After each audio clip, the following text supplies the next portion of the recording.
ମୁଁ କାହାକୁ ମର୍ଡର କରିଛି ନା ବଳାତ୍କାର କରିଛି କି ମୁଁ କାହାର କିଛି କରିନି ସଜେଇ ଦିଆଗଲା ଲେଡି ବ୍ଲାକମେଲର ସଜେଇ ଦିଆଗଲା ମତେ ଲେଡି ବ୍ଲାକମେଲର ମୋ ଛୁଆକୁ ମାନେ 5 ବର୍ଷର ଛୁଆକୁ ସେ ମାନେ ମୋ କୋଳରୁ ଛଡେଇ ନେଲେ 1.5 ବର୍ଷ ପର୍ଯ୍ୟନ୍ତ ସେ ପିଲା 4 ମାସ 1.5 ବର୍ଷ ଭିତରେ 4 ମାସ ସେ ଟୋଟାଲ ଘରୁ ବାହାରିନି ଏଇଭଳିଆ ପୋଜିସନ କରିଦେଇଥିଲେ ସେ ମୋ ହାତରୁ ଖାଉଥିଲା ମୋ ହାତରୁ ସେ ଖାଇବା ବି ଛାଡି ଦେଇଥିଲା କୋଉ ପୋଜିସନ ଆମ ଘରର କରିଦେଇଥିଲେ ଘରେ ଯାଇକି ତାପରେ ସେମାନେ ସେରେଲେକ୍ ତାର ହଗିସ୍ କିଣିକି ଆମ ଘରର ଇଲେକ୍ଟ୍ରିକ ବିଲ୍ ବାନ୍ଧିକି ମାନେ ସବୁ ଜିନିଷ ସେମାନେ କରିଛନ୍ତି ଯଦି ସେମିତି କରୁଥିଲ ମତେ ଜେଲରେ କଣ ପାଇଁ ରଖିଥିଲ କଣ ଆକ୍ଚୁଆଲି ଇଣ୍ଟେନ୍ସନ ଲାଷ୍ଟରୁ ଆଜ୍ଞା ମୋର ଯେତେବେଳେ ବେଲ୍ କରାଗଲା କୋର୍ଟରେ ବେଲ୍ କରିବାର ସମୟ ଆସିଲା ମୋ ସହିତ ଗୋଟେ କଣ୍ଡିସନ କଲେ ମୁଁ କହିଲି ମତେ ବାହାର କର ଏଠୁ ତାପରେ ତମେ କଣ କହୁଛ ତମ କଣ୍ଡିସନରେ ମୁଁ ରାଜି ହେବି ଆଜ୍ଞା ମୁଁ ମରିବା ପରିସ୍ଥିତିରେ ଥିଲି ମୋ ପାଖରେ ଆଉ କିଛି ଅପସନ ହିଁ ନଥିଲା ତାଙ୍କ କଥାକୁ ଆକ୍ସେପ୍ଟ କରିବା ଛଡା କାହିଁକିନା ସମସ୍ତେ କିଣା स्टाफ ठू आरंभ कर जेल ठू आरंभ कर एडमिनिस्ट्रेशन ठू आरंभ कर समस्त किणा ହେଇଛନ୍ତି ମୋ କଥା କିଏ ଶୁଣିବ ମୋ କଥା କିଏ ଶୁଣିବ ମୁଁ ସେଠି ଲାଚାର ଥିଲି ଗଣମାଧ୍ୟମ ବି ସେଇ ନ୍ୟୁଜରେ ତାଙ୍କର ରିପୋର୍ଟସ ରେ ସମସ୍ତେ ଭଳି ଯାଇଥିଲେ ମୁଁ କଣ କରିପାରିବି ମୋ ପାଖରେ କଣ କେପାବିଲିଟି ଥିଲା ଯେ ମୁଁ ସେଠି ଏକା ଲଢେଇ କରିବି ମତେ କୁହନ୍ତୁ ମୋ ପାଖରେ କିଛି ଅସ୍ତ୍ର ବି ନଥିଲା ମୁଁ ବାଧ୍ୟ ହେଇକି ତାଙ୍କ କଥା ମାନିବାକୁ ବାଧ୍ୟ ହେଲି ତଥାପି ବି ମୁଁ ନିଜେ ସଂଗ୍ରାମ କଲି ସେଠି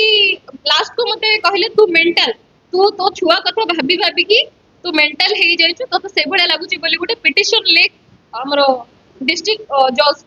ଗୋଟେ ପିଟିସନ ଲେଖ ବୋଲି ଜବରଦସ୍ତି କରେନ୍ତି ମୁଁ କହିଲି ନା ମୁଁ ଲେଖିବି ନାହିଁ ପଛେ ମୁଁ 10 ବର୍ଷ ଜେଲରେ ରହିବି ମୁଁ ଭୁଲ କରିଛି କଣ କରିଛି ସେଟା ତ କୋର୍ଟ ଡେଫିନେଟଲି ଦେଖିବ ଆଜି ନହେଲେ କାଲି ଦେଖିବ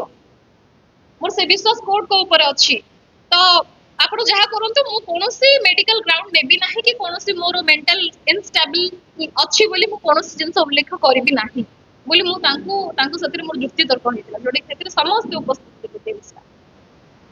ତୁ ସାଇକାଟ୍ରିକ ହେଇଛୁ ତୋର ମେଣ୍ଟାଲ କଣ୍ଡିସନ ଠିକ ନାହିଁ ମତେ ସେତିକି କରାଯାଇଥିଲା ଜବରଦସ୍ତି ମେଡିକାଲ ନେବା ପାଇଁ ଟ୍ରାଏ କରିଥିଲେ ମେଡିସିନ ଦେବା ପାଇଁ ଟ୍ରାଏ କରିଥିଲେ ଇଞ୍ଜେକ୍ସନ ଦେବା ପାଇଁ ଟ୍ରାଏ କରିଥିଲେ ବହୁତ କଷ୍ଟ ଆଜ୍ଞା ମୁଁ ସେଠୁ ବର୍ତ୍ତିକି ଆସିଛି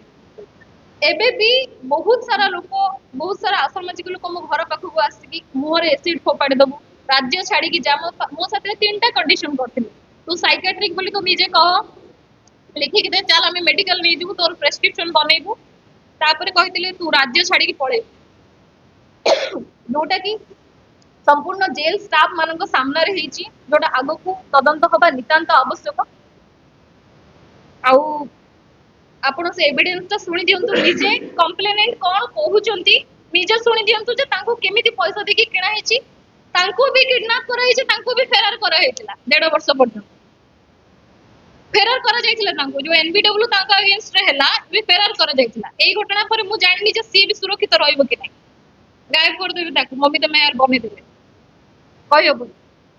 देखो तो अपने मु एटा रिटेनली ऑडियोटा जो ऑडियो रे स्टेटमेंट गुडी को अछि से प्रत्येक स्टेटमेंट लिखित आकार में आनी थी मैडम पढ़िबे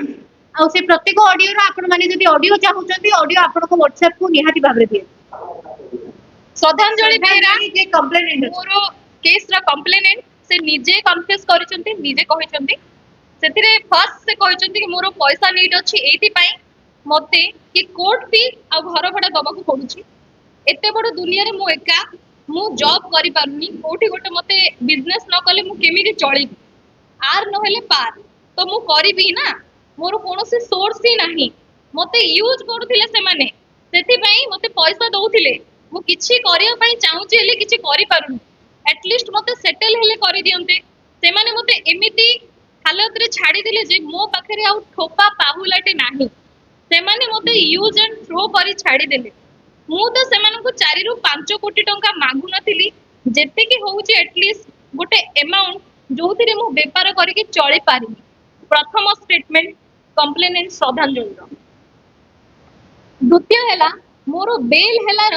3-4 मास पर्यंत भी वकिल तांको पैसा पाउथिले मु मो पैसा पाउथिली तांको सरकार थिला पर्यंत देउथिले तांको बीजेडी सरकार गला मु गोटे मास पाइली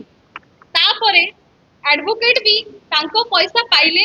सेमानंको बहुत केंचिबाको पड़िथिला सार कौन हैला 15 थर कॉल कला परे रेस्पोंड करूथिले दिन थिला सेमाने तांको साइड रो कॉल करथिले सेमिति नाही जे बीजेडी गवर्नमेंट भांगी गला बोली सेमाने देबाळिया होई गले 24 वर्ष पुणी शासन रे थिले ना नाही जदी सेमाने मते यूज करिवार भी थिला तो करूथिले ना सेमानंक पई केते लोकंक लाइफ स्पॉइल हैला कोठी मुंडो टेकी कि चाली परलेनी कि निजे एटा अगेन कंप्लेंट श्रद्धांजलि को थर्ड पॉइंट मु बाया जेना और अमरेश जेना को कहिथिली मते हठात फोन कले आ रूम बाहर को आसीबा को कहिली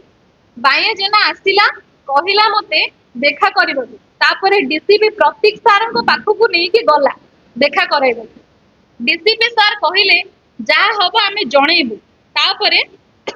बालियंत पुलिस स्टेशन रे से चंदाटा थिला अनुप कानून से सिगरेट टाणी टाणी आसिला आउ गाड़ी रे बस कहिला तापरे कहिला आस खंडगिरी थाना टिके आस खंडगिरी थाना कहि कि को आडे नहीं गले दशहरा दिन मते खंडगिरी थाना को नहीं गले मो बापा बू को आ अप्पा आ मते गोटे घर भितर रखी देले राती 3टा बेल को छाड़िले मु न्यूज रे देखुची तमे फॉरवर्ड हेई सारी